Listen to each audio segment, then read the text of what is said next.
Here's the Pelican 14 quart cooler after just shy of 48 hours. I took the tray out. There's an internal tray.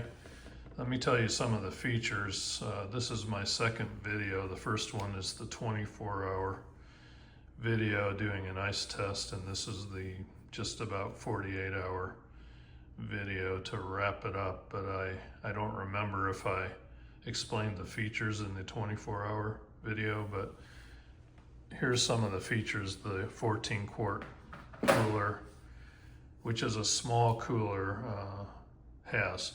First of all, 14 quarts being small only holds 10 pounds of ice, so it will never stay cold as long as a big cooler that holds 20-30 pounds of ice. I used to have a 50 quart that held 30 pounds of ice, would stay cold for 4 or 5 days. And that was not even a roto-molded cooler, which they can stay cold for even longer potentially. This one's also not really a roto-molded. It's better than the cheapest coolers, but not as good as the roto-molded. But the trade-off is this takes up less space. Roto-molded coolers have less interior dimensions for a given size and take up more exterior space for a given size.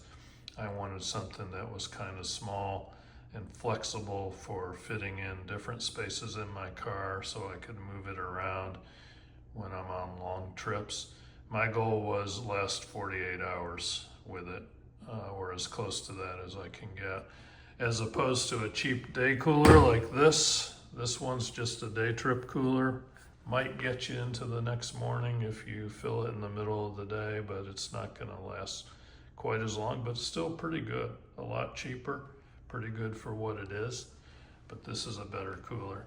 This one has several features. It's got some holes on the side that you can put straps or bungees through to strap it down to a truck or car or other place where you want to hold it in place. It's got a hole for a padlock right here. It's got these nice push button opener latches here. You just push and lift. Now, I don't know if that would keep a smart animal like a raccoon out. There's 2 of them, but if you have that padlock in there, you're gonna keep it out. And then inside, it's got some storage spaces, including a tray that drops in here. That's kind of optional if you want to maximize the ice and maximize the coldness. You're not going to use that tray. Stuff in the tray will stay cool, but not as cold as the stuff below. And then this space would be just something that you want to keep dry, maybe some utensils, napkins, and protein bars or something small. So those are kind of nice little extra features that it has.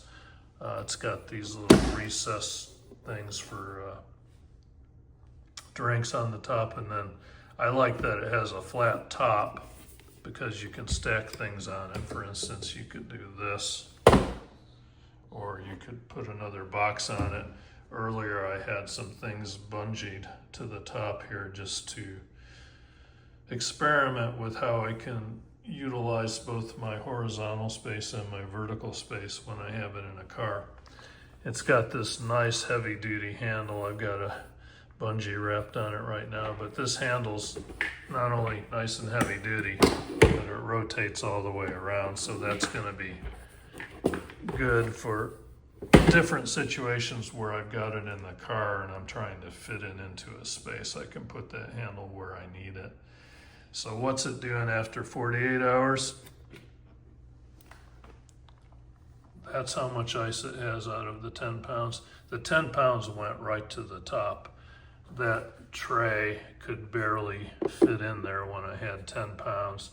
In practice, with a little bit of food in there, some of the 10-pound bag of ice would just get dumped. I'd probably put 8 pounds or something in there, maybe 9 pounds at the most, and then a little bit of food.